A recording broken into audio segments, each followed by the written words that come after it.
por lo que dejaremos para una segunda parte las secciones faltantes.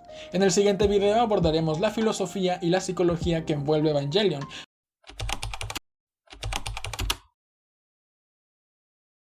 Y antes de empezar con este video, que técnicamente ya lo hemos comenzado, me gustaría aclarar una sola cosa. Yo no soy ningún psicólogo ni tampoco ningún filósofo, solamente soy alguien a quien le gusta leer y quien quiso analizar la serie desde estas perspectivas.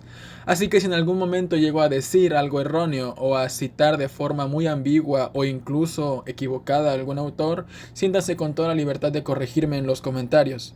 Los estaré leyendo y agradeceré toda la retroalimentación posible. Así que muchas gracias de antemano y ahora sí podemos seguir con el video. Hey, ¿qué tal? Estamos de vuelta en un nuevo video. En el video anterior revisamos la historia general y analizamos a los protagonistas de Evangelion. Y como dije en el video anterior, en este estaremos abordando la filosofía y la psicología de la serie. Así que ponte cómodo e intenta no perder la cabeza porque esto estará profundo. Evangelion no gira sobre un solo eje filosófico, por lo que puede ser abordado desde diferentes autores. Para dar una visión más general, abordaremos a algunos de los autores con mayor presencia en la obra, y para poder hacerlo más digerible, dividiremos los temas a tratar con su respectivo autor.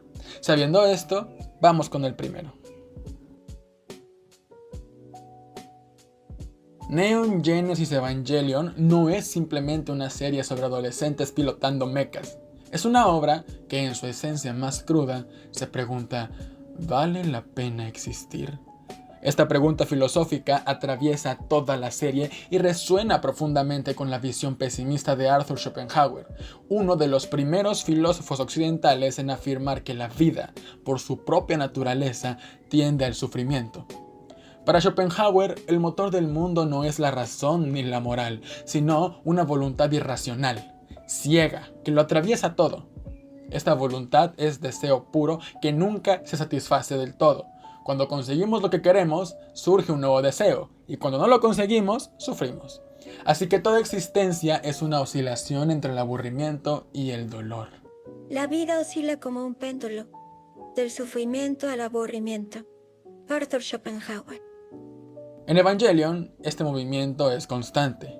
Shinji sufre cuando está solo, pero también cuando se relaciona. No encuentra consuelo ni en la obediencia, ni en el desafío, ni en el heroísmo, ni en el abandono. Su existencia es un estado perpetuo de tensión. Quiere ser amado, pero teme ser rechazado. Su voluntad lo empuja a actuar, pero también lo devora cuando lo hace. Este conflicto constante es pura filosofía schopenhaueriana. La voluntad, según Schopenhauer, se encarna especialmente en el deseo de existir, pero también en el impulso hacia la autodestrucción cuando ese deseo se vuelve insoportable. El deseo de Shinji de desaparecer en el proyecto de complementación representa justo eso, la posibilidad de apagar la conciencia individual, fundirse en un todo donde ya no exista el yo y por tanto tampoco el sufrimiento. Cuanto más claramente comprendemos que nuestra existencia es una carga, más dispuestos estamos a renunciar a ella. Pero Evangelion no termina con una redención edulcorada. En lugar de eso, Shinji elige seguir existiendo sabiendo que dolerá. Esta decisión no contradice a Schopenhauer, pero sí lo trasciende. En lugar de apagar la voluntad, Shinji lo acepta con todo y su peso, como si se negara a dejar de ser humano aún en medio de la desesperación. Asuka, por su parte, representa otro tipo de lucha con la voluntad. Su necesidad de validación, de ser la mejor, responde a un deseo profundamente trágico, no ser abandonada. Pero ese deseo solo la esclaviza más. A medida que su rendimiento como piloto cae, también lo hace su autoestima y se fragmenta psicológicamente. Su grito final, "Qué asco", en The End of Evangelion, no es solo dirigido a Shinji, sino al mundo, al deseo, al dolor de seguir siendo. Es una respuesta profundamente humana frente a una existencia que no da tregua. Evangelion, como Schopenhauer, no nos ofrece una esperanza en el sentido tradicional. No hay promesas de felicidad duradera, ni consuelos divinos, ni justicia poética, pero nos lanza una afirmación audaz. Incluso cuando vivir duele, podemos seguir viviendo. Aun cuando todo en nosotros nos empuje a ceder ante la desesperación, podemos negarnos a desaparecer. El hombre ha hecho de la tierra un infierno, para los animales y para sí mismo. Schopenhauer. Y aún así, seguimos respirando. Shinji, Asuka, Misato, todos siguen con heridas abiertas, porque incluso en un mundo sin promesas, el acto de seguir existiendo puede ser en sí mismo un acto de rebeldía. Arthur Schopenhauer introdujo en su obra la metáfora del dilema del erizo. Un grupo de erizos necesita calor para sobrevivir al frío, pero cuando se acercan demasiado, se hieren con sus púas. Si se alejan, mueren congelados. Así es la condición humana. Nos necesitamos, pero al acercarnos nos hacemos daño. Así ocurre con la necesidad de sociedad que brota de la vacuidad y monotonía de la propia interioridad. Impulsa a los hombres a buscar la compañía de otros. Pero las muchas cualidades desagradables e insoportables de carácter y conducta les repelen de nuevo. Schopenhauer. Este dilema no es solo una alegoría en Neon Genesis Evangelion, es una constante emocional que guía el comportamiento de Shinji y los demás personajes. Cada uno de ellos quiere conectarse, pero teme profundamente el dolor que eso conlleva. Shinji Ikari desea desesperadamente afecto y validación, pero cada vez que alguien se le acerca, ya sea Misato, Rei, Kaoru o Asuka, la ansiedad, la culpa y el temor lo hacen huir o dañar. Asuka se burla de los demás como escudo, pero en realidad está gritando por contacto humano. Cuando intenta abrirse, sufre rechazo, abandono o incomprensión. Rei, producto artificial y silencioso del proyecto de complementación, representa una ausencia casi total de individualidad. Se conecta sin púas, pero a costa de sí misma. Misato, al igual que Shinji, teme ser rechazada, sin muestra su verdadera vulnerabilidad. Prefiere usar la seducción, el humor o el alcohol como barreras. Y Gendo Ikari, quien más desea el contacto humano con su hijo y con Yui, es quizás el mayor erizo. Erigió un muro infranqueable de frialdad y manipulación. El dilema del erizo encierra el corazón de Evangelion. Es la herida que supura en cada escena íntima, cada rechazo, cada lágrima y cada colapso. Porque si vivir es doloroso, como ya dice Schopenhauer, relacionarse con otros puede ser insoportablemente desgarrador. Pero también es lo único que nos puede salvar.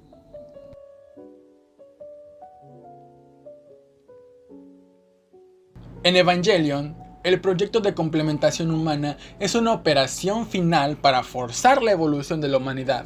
En términos técnicos, busca disolver las fronteras entre los individuos, unificar todas las almas en una sola entidad colectiva y eliminar la separación entre los yo. El objetivo aparente, acabar con la soledad, el miedo y el dolor que surgen del contacto humano. ¿Y qué nos dice esto realmente? Evangelion pone sobre la mesa un dilema existencial tan antiguo como angustiante. ¿Ser uno mismo y sufrir? ¿O fundirse con los demás y dejar de ser? El dolor de existir viene en parte de saberse separado. Cada ser humano es una isla encerrada en su mente, con la necesidad desesperada de conectar con nosotros. Pero toda conexión conlleva el riesgo de ser herido. Esto se ve reflejado en lo que Kaoru llama el campo AT, esa barrera invisible que mantiene separados a los seres humanos, tanto física como emocionalmente. El campo AT es lo que separa a los individuos, el muro del corazón que impide se entiendan plenamente. El proyecto de complementación propone destruir este muro, eliminar todos los campos AT y lograr así una unidad absoluta, un todo, donde nadie pueda dañar ni ser dañado. Pero en esa unidad también se pierde todo lo que hace única a una persona, su identidad, sus recuerdos, sus deseos, su capacidad de decir yo. En otras palabras, la solución final al sufrimiento humano es la muerte del individuo. Shinji es puesto en el centro de esta decisión. Cuando todo el mundo se ha disuelto, cuando la individualidad ha desaparecido y todos son uno, él debe elegir si permanecer así o regresar al mundo real, con su dolor, su soledad, pero también con la posibilidad de conexión auténtica. Tal vez nunca me entiendan, pero aún así quiero seguir conociéndoles. Evangelion responde al proyecto de complementación con una de las decisiones más íntimas y desgarradoras posibles. Es mejor ser uno mismo, aunque duela, que dejar de ser. El yo, por frágil que sea, es lo único que nos permite amar, crecer, fallar y vivir. La serie, así, desmonta el sueño de una utopía sin dolor. Nos dice que toda existencia conlleva sufrimiento, pero también que ese sufrimiento es el precio de tener una conciencia propia, de ser humanos. El proyecto es un espejismo de perfección, una negación de la imperfección que hace que vivir valga algo, precisamente porque no es fácil.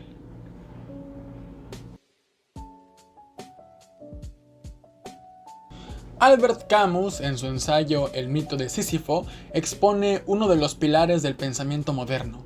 La vida no tiene un sentido inherente. El ser humano busca respuestas, pero el universo guarda silencio. Es en esa grieta donde nace el sentimiento trágico del absurdo. El absurdo nace de esta confrontación entre la llamada humana y el silencio irracional del mundo. El mito de Sísifo, Albert Camus. Evangelion vive en esa grieta. Toda su atmósfera, sus silencios, la introspección, las preguntas sin respuestas y los estallidos de violencia emocional construyen un mundo donde el sentido no está garantizado, ni por la ciencia, ni por Dios, ni por el amor. Camus identifica 3 respuestas humanas ante el absurdo, y Evangelion las explora todas, una por una. La primera es el suicidio, la negación radical del absurdo. Para Camus, el suicidio es la rendición ante la falta de sentido, es la negación total de la existencia. El único problema filosófico verdaderamente serio es el suicidio. Albert Camus. En Evangelion, esta opción está siempre presente. Shinji, especialmente en The End of Evangelion, se pregunta si vale la pena vivir en un mundo que duele tanto. La escena en la que se masturba frente al cuerpo inconsciente de Asuka no es solo provocadora, es la manifestación del nihilismo más oscuro, donde los lazos humanos se disuelven en la desesperación. Luego, su aislamiento total, su fusión con LSL, su desaparición del yo, todo apunta a una muerte simbólica. Y no solo Shinji, Misato, al borde de la guerra, dice que su única motivación es proteger a Shinji, pero su beso de despedida tiene el sabor de un sacrificio, una despedida absoluta. Ritsuko, que se enfrenta a una madre que la odia incluso desde la muerte, muere a manos de Gendo con una frase desgarradora. Lo sabía, como si todo, incluso su intento de venganza, fuese absurdo. La segunda respuesta que ofrece Camus es la esperanza trascendental, mentiras reconfortantes. Esta es la vía del autoengaño, buscar refugio en un sistema de creencias que prometa sentido. Dios, una ideología, el amor como salvación, la fusión absoluta o cosas así.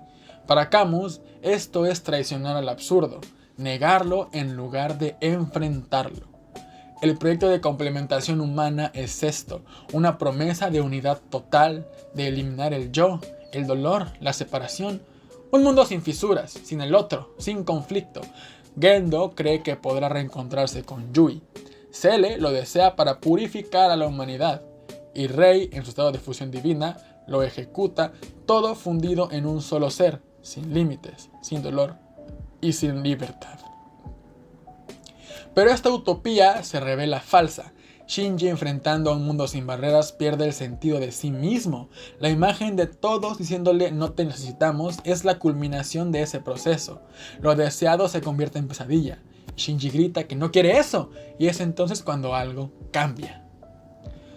La última respuesta que ofrece Camus es la rebelión absurda, vivir con dignidad, sin esperanza. Para Camus, esta es la única opción válida. No rendirse ni mentirse, sino mirar el vacío a los ojos y decidir vivir de todos modos. Es la actitud de Sísifo empujando la roca, sabiendo que caerá, pero eligiendo empujarla cada día, porque es su roca, porque es su existencia. Hay que imaginar a Sísifo feliz. El mito de Sísifo. Shinji, al final de Evangelion, elige volver. Se niega a seguir fundido, elige el dolor, el yo y el otro. Y con él todo lo que implica. Miedo, soledad, deseo, pérdida. Elige, como Camus diría, la vida absurda. La escena final, que es el regreso a la playa, la confrontación con Asuka, su respiración entrecortada, no es una conclusión feliz, pero sí es un acto de libertad, de humanidad. Es su rebelión. Ya no se trata de ser feliz, sino de vivir a pesar de todo. Algunos ecos de Camus que podemos encontrar en los personajes son, por ejemplo, en Asuka. Ella odia a los demás, pero se niega a desaparecer. «No quiero morir», grita en su batalla final mientras pelea sola contra los Eva Serie.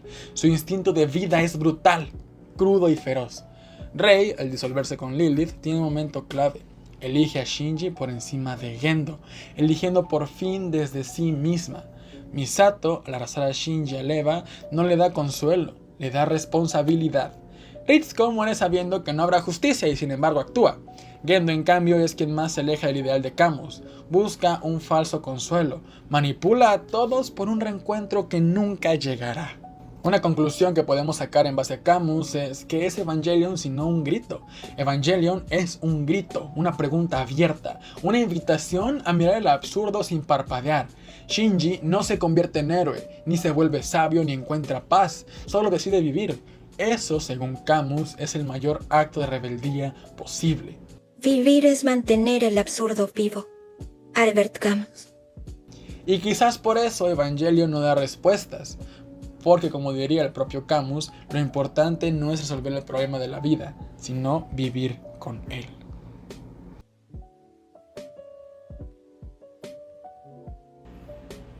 La obra de Nietzsche es profundamente crítica con las estructuras morales, religiosas y sociales que dominaban su época. Y en Evangelion, Hideaki Anno parece retomar varios de estos elementos para construir su universo lleno de crisis existencial, vacío espiritual y búsqueda de sentido. En Así habló Zaratustra, Nietzsche escribe: «Dios ha muerto y nosotros lo hemos matado». No es tanto una afirmación literal.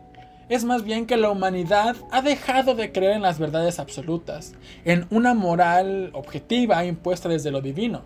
El mundo ya no está ordenado por un propósito universal, y el individuo queda solo frente al abismo del sinsentido. En Evangelion, el mundo está gobernado por entidades, ya sea Cele, Nerf, Los Ángeles o los Evas, que aparentan tener propósito, pero están completamente desconectadas de una ética tradicional o sentido divino. La humanidad ha matado a Dios en el sentido de que juega con la creación de la vida y trata de ocupar ese lugar sin comprender las consecuencias. Shinji y otros personajes sienten el peso de esta pérdida de sentido, una orfandad metafísica que los empuja a la desesperación, el nihilismo o el deseo de desaparecer. El proyecto de complementación humana puede interpretarse como un intento desesperado de volver a encontrar un orden, una unidad original perdida tras la caída de las certezas. Nietzsche distingue entre un nihilismo pasivo, que puede ser llamada la resignación, la depresión o el deseo de no existir, y un nihilismo activo, que es el primer paso para superar el vacío, crear tus propios valores. Shinji representa muchas veces al nihilista pasivo. No quiero lastimar ni ser lastimado. Esa forma de vivir lo condena a la parálisis, al aislamiento.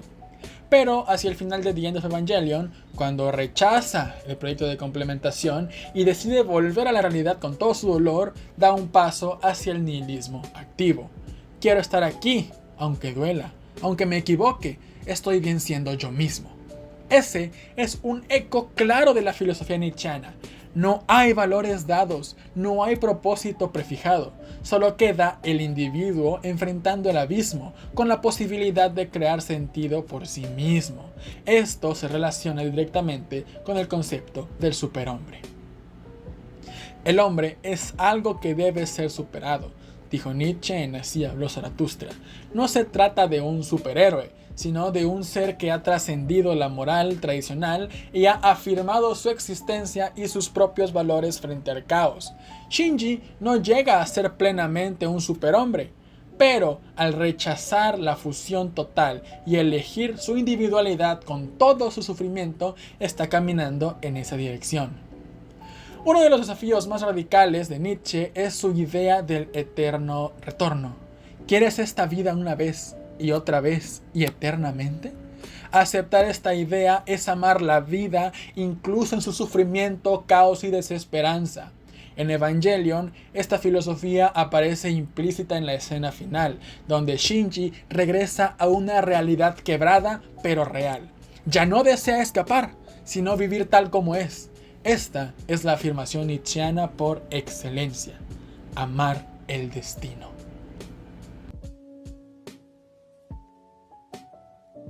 Sartre, uno de los grandes pensadores del siglo XX, sostenía que la existencia precede a la esencia. En palabras simples, no nacemos con un propósito predeterminado. Primero existimos y luego nos definimos a través de nuestros actos. Esta libertad radical es el núcleo del existencialismo, pero también la fuente de una enorme carga emocional, la angustia de existir. En El existencialismo es un humanismo de Sartre, se dice que el hombre está condenado a ser libre. En Evangelion, Shinji, Rei, Asuka y muchos otros personajes encarnan esa condena.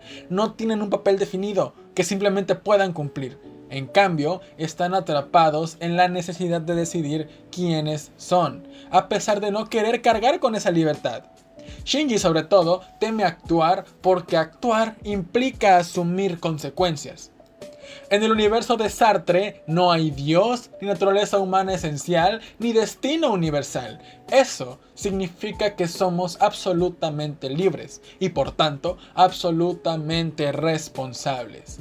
Esta responsabilidad es abrumadora porque implica que no podemos culpar a nadie por nuestras acciones. En Evangelion, Shinji no quiere actuar, no quiere pilotar el EVA ni decidir qué hacer con su vida. Se esconde detrás de frases como "no tengo opción", cuando en realidad sí la tiene. Sartre llamaría a eso mala fe. Mentirse a uno mismo para evitar la angustia que implica ser libre. Cuando Shinji repite "no quiero hacer daño" o "no quiero ser yo", no está siendo honesto, está huyendo de la responsabilidad de decidir. Sartre afirmaría que eso es imposible. No decidir también es una decisión. Una de las frases más icónicas de Sartre proviene de su obra A Puerta Cerrada. El infierno son nosotros. No significa que las relaciones humanas sean malas por naturaleza, sino que en el contacto con nosotros perdemos el control de cómo somos percibidos, y eso genera angustia. La mirada del otro nos objetiviza, nos convierte en algo que puede ser juzgado, evaluado y rechazado. Esto es evidente en Evangelion. Shinji sufre constantemente por cómo los demás lo ven, se siente inválido si no es aprobado por Misato, Gendo o Asuka. El temor al rechazo lo paraliza, pero también se refleja en Asuka, quien necesita desesperadamente ser admirada, y en Rei, que parece haber renunciado por completo a su individualidad con tal de ser útil. Todos los personajes viven atrapados entre quienes son para sí mismos y quienes son para los otros. Evangelion convierte este conflicto existencial en acción narrativa y visual. El campo AT, símbolo de la barrera entre individuo y los demás, es también una barrera existencial. ¿Puedo vivir como yo mismo sin ser devorado por la mirada de los otros? Sartre cree que la solución no está en negar la angustia, sino en asumirla con valentía y actuar con autenticidad. Aunque no haya un sentido universal, podemos crear uno propio a través de nuestras acciones sinceras y libres. Cuando Shinji al final de The End of Evangelion elige volver a la realidad, aún con todo su dolor y aún con todo el rechazo, está asumiendo el riesgo de vivir auténticamente. No porque haya hallado un sentido, sino porque ha decidido vivir como él mismo, no como una imagen deseada por otros. En Evangelion nadie tiene el camino claro, pero al menos en ese último gesto, Shinji elige ser sujeto y no objeto, y esa es quizás la forma más pura de libertad existencial. Y con Sartre daremos por concluida la sección de la filosofía de Evangelion, con lo que ahora podemos dar pie a la psicología de la serie.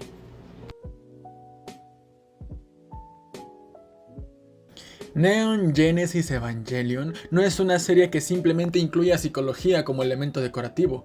Es una obra que está construida desde la psicología, que la utiliza como sustrato narrativo, motor de conflicto y llave temática. Su creador Hideaki Anno ha dicho en múltiples ocasiones que concibió esta obra en medio de una profunda depresión. Y eso se refleja directamente en la narrativa y los personajes.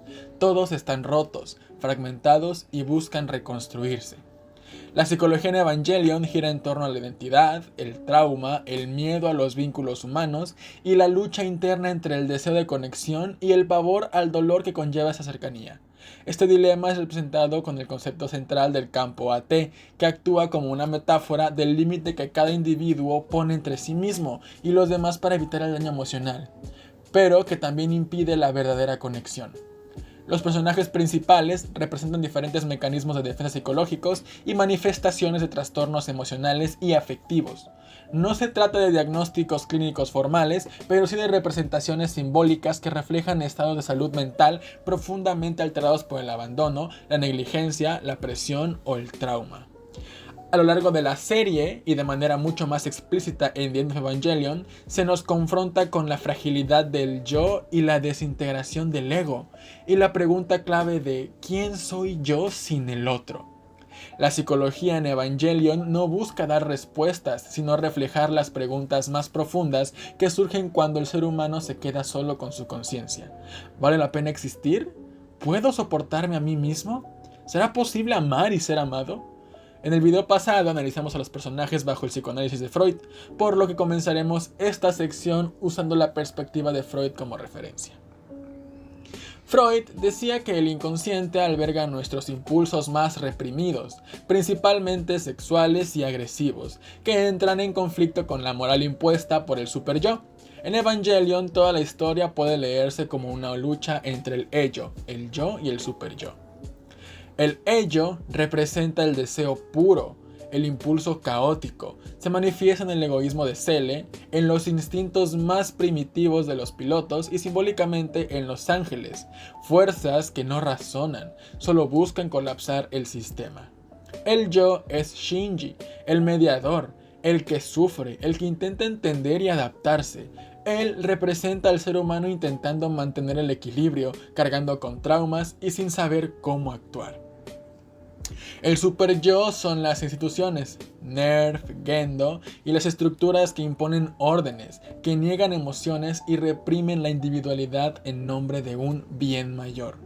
Evangelion es por tanto una guerra interna hecha serie, donde el mundo exterior refleja el tormento psíquico. Freud postuló que el niño pasa por una etapa en la que desea inconscientemente a la madre y ve al padre como rival. En Evangelion esto está reflejado brutalmente. Shinji y Gendo. Gendo es el padre inalcanzable, frío, omnipotente. Shinji lo teme, lo detesta y lo anhela. Su desesperación por ser aceptado por él refleja la tensión edípica mal resuelta. Rei y Yui Ikari. Rei es un clon de la madre de Shinji, Yui. Freud diría que su presencia es el deseo inconsciente de reconectar con la figura materna, idealizada y fusionada con la idea de la mujer perfecta. Asuka y su madre. Asuka sufrió la locura y suicidio de su madre. Su necesidad constante de validación, orgullo excesivo y rechazo a la debilidad son mecanismos defensivos frente a ese trauma. El Edipo aquí no se resuelve, se transforma en trauma, evasión y represión emocional. Freud también veía la sexualidad como eje vital. En Evangelion la sexualidad está presente, pero nunca satisfecha, siempre interrumpida, incómoda o ambigua. El fanservice tiene una intención, mostrar lo sexual como algo incómodo, no placentero. Shinji se masturba frente a Asuka en coma, un acto que Freud interpretaría como el desbordamiento del ello, de la pulsión contenida que encuentra una salida incontrolable. El instinto de muerte domina el deseo de Shinji en The End of Evangelion, desea la aniquilación antes que la conexión real. Este universo está regido por dos fuerzas, el Eros que nos consuma y el Thanatos que siempre acecha. Cada personaje representa un mecanismo de defensa freudiano distinto. Shinji con la evitación, negación e introversión excesiva. Asuka con compensación y agresión reactiva.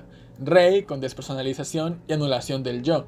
Misato con racionalización, sexualidad con evasión y conflicto entre el deber y el deseo, y finalmente Gendo, que tiene supresión emocional extrema y una aparente omnipotencia como máscara del vacío. Todos sufren algún tipo de neurosis no resuelta, como si fueran pacientes en análisis constante. Lo interesante es que la serie no los juzga, solo los muestra. Freud diría que Evangelion nos mete a todos en el diván.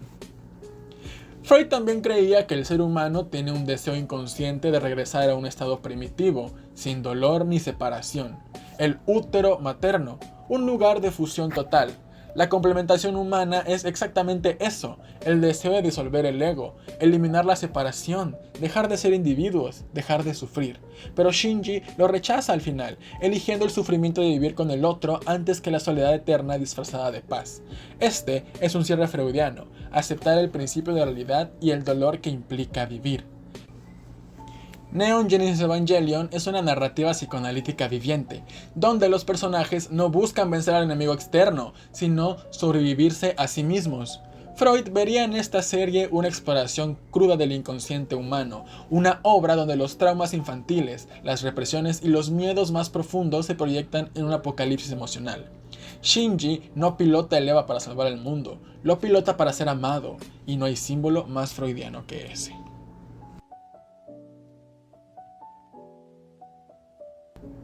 Melanie Klein, una de las figuras más influyentes dentro del psicoanálisis infantil, propuso una visión profundamente emocional y fantasiosa de la psique humana. En su modelo, no somos simplemente resultado de pulsiones y estructuras rígidas como en Freud, sino de relaciones internas, inconscientes y tempranas, que establecemos con los objetos significativos, es decir, con las personas que marcan nuestra vida desde los primeros días.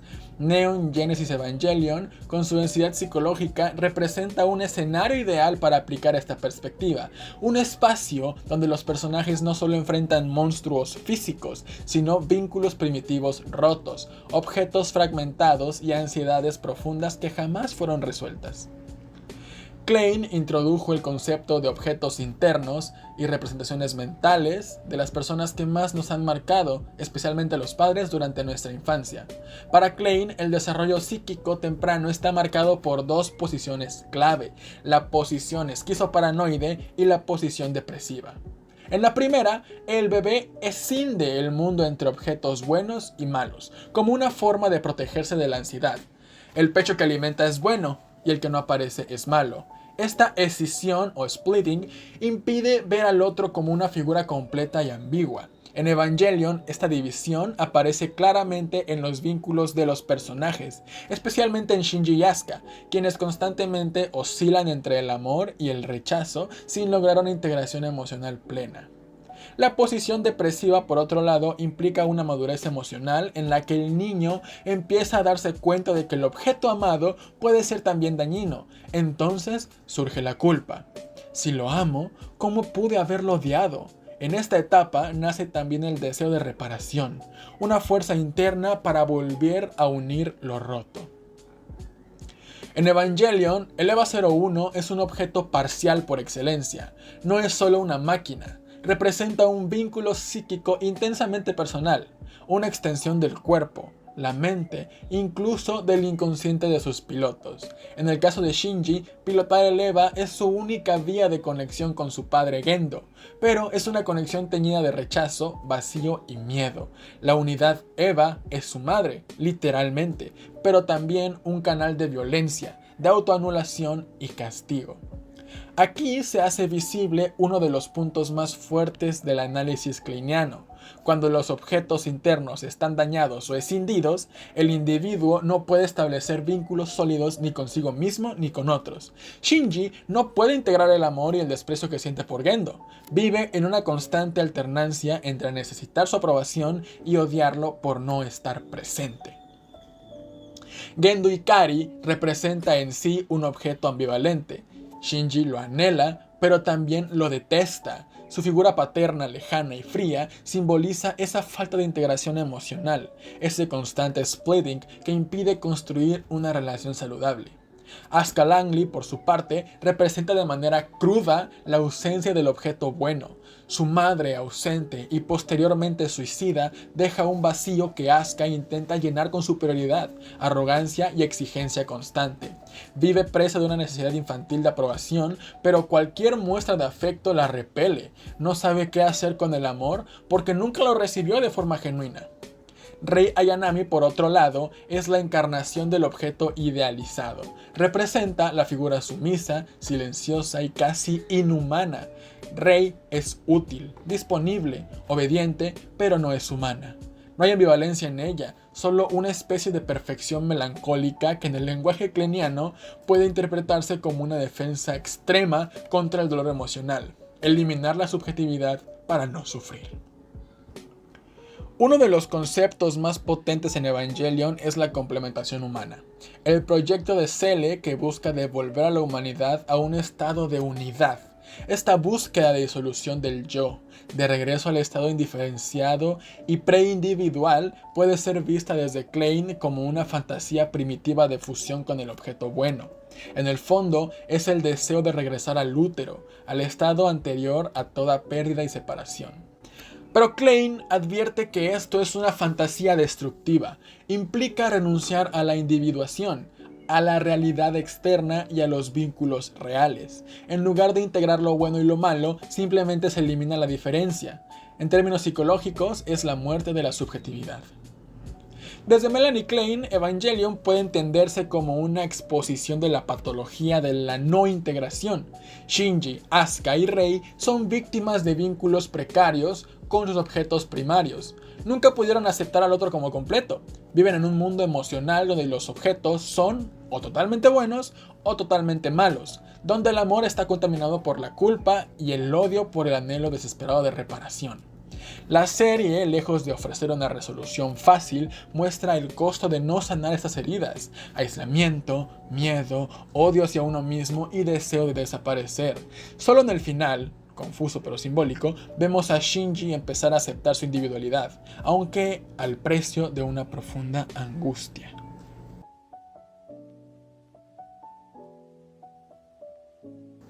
La teoría del apego, formulada por John Bowlby, plantea que los vínculos tempranos con las figuras de cuidado, especialmente la madre y el padre, conforman esquemas mentales que influyen en la manera en que nos relacionamos el resto de la vida.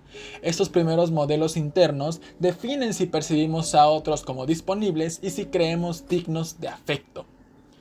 Bowlby identificó una serie de comportamientos evolutivos cuyo propósito es mantener la cercanía y seguridad del infante frente a amenazas. Si la figura de apego responde de forma sensible, ese infante construye un modelo interno de sí mismo como digno de protección y de los demás como fiables. De lo contrario, desarrolla inseguridades y patrones de apego conflictivos. Según Mary Ainsworth, existen varios estilos de apego que influyen en la forma de vincularse en la adultez. En Evangelion son claros estos patrones. Shinji encarna un apego ansioso preocupado, vive con temor a ser abandonado, busca complacer, se define por su utilidad y siente que su valor depende de no fallar, manifestando una profunda búsqueda de aprobación. Rei muestra un apego evitativo, mantiene distancia emocional, no expresa necesidad y se niega incluso a sí misma como humano, una defensa ante la carencia afectiva profunda. Asuka, por su parte, revela un apego desorganizado o miedoso evitativo, anhela conexión, pero la rechaza cuando ésta aparece por miedo al abandono. Ese contraste refleja un trauma complejo y una incapacidad para confiar totalmente. Y Kaoru puede leerse como la figura de apego seguro, capaz de reciprocidad afectiva y aceptación genuina. Shinji perdió a su madre y fue emocionalmente abandonado por su padre Gendo. Asuka vivió la muerte de su madre y la ausencia emocional de su padre. Y Rei fue moldeada como un clon madre sustituta sin vínculo auténtico. Estas experiencias tempranas fracturadas explican los patrones de apego inseguros que cada personaje refleja. Bowlby señala que un cuidador sensible brinda una base segura desde la cual explorar y permite a la persona regresar ante el estrés. Pero en Evangelion no existe tal figura confiable. Misato es inestable y las instituciones son frías. Esto deja a los pilotos sin refugio emocional real, lo que amplifica sus ansiedades existenciales y de abandono. Bowlby también describió 3 fases ante una separación prolongada: protesta, desesperanza y desapego. En Evangelion, cada personaje exhibe esas fases. Shinji llora por el vacío, se deprime y finalmente construye una pose independiente destructiva en su soledad. El proyecto de complementación humana también se interpreta como un intento de evitar el duelo individual y las separaciones internas, el deseo extremo de eliminar el sufrimiento relacional.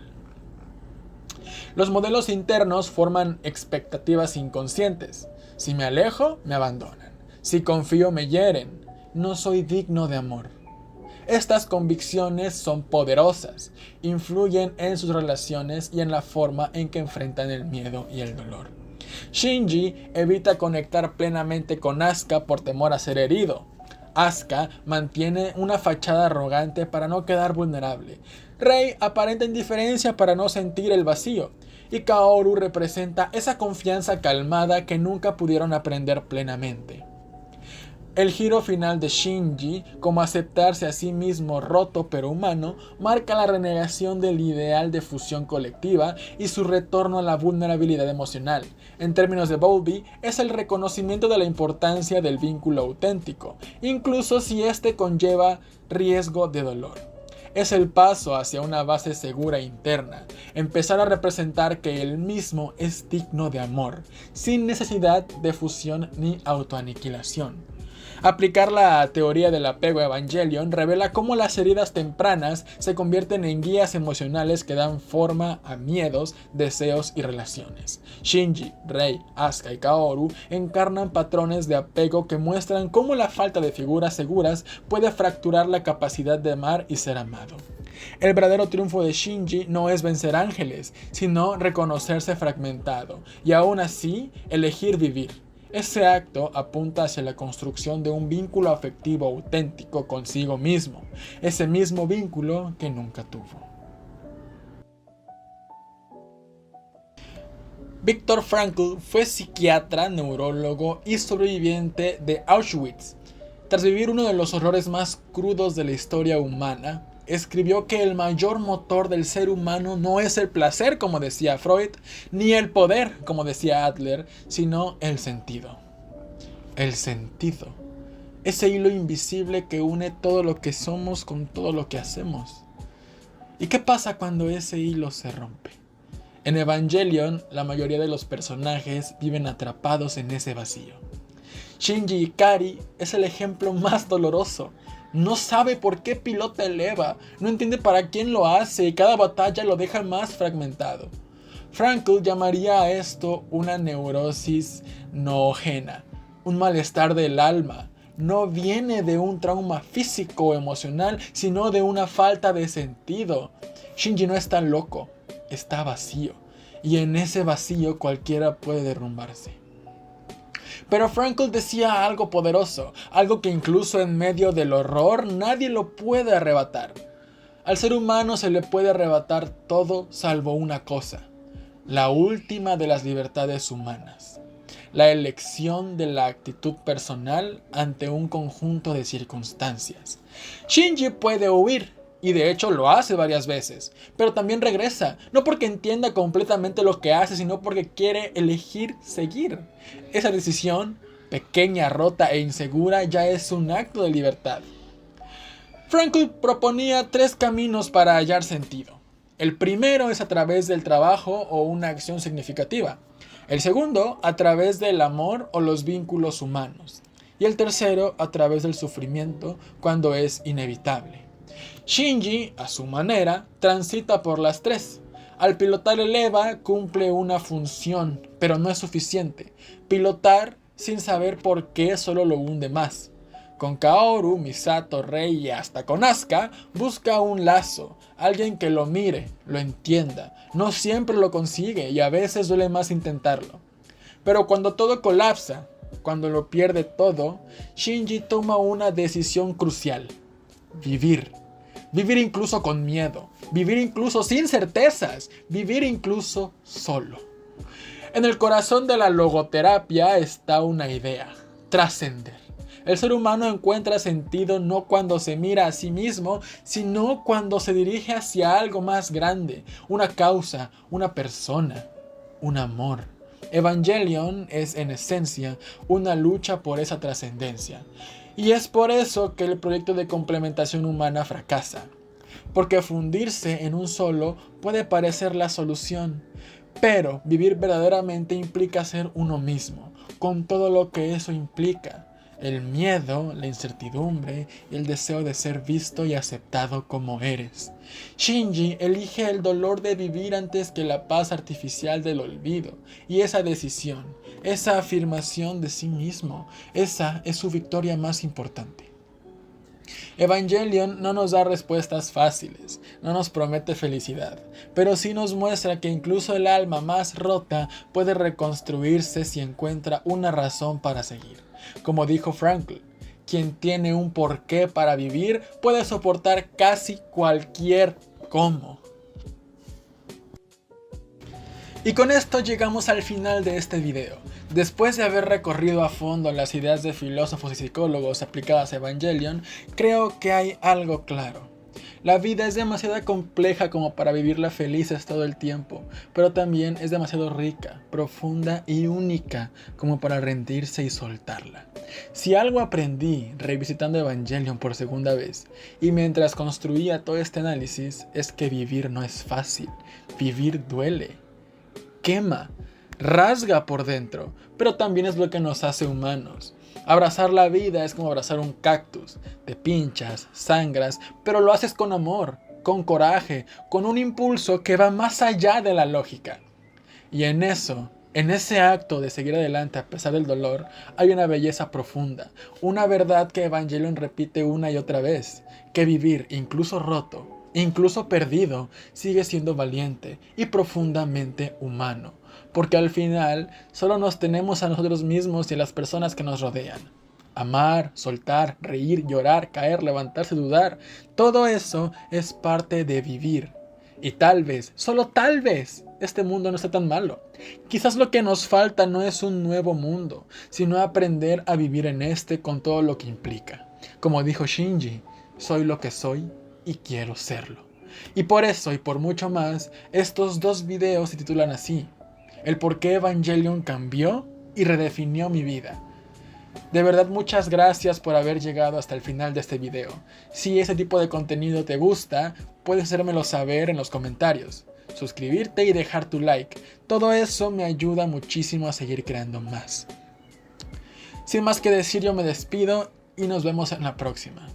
Y recuerden, sean felices aunque duela.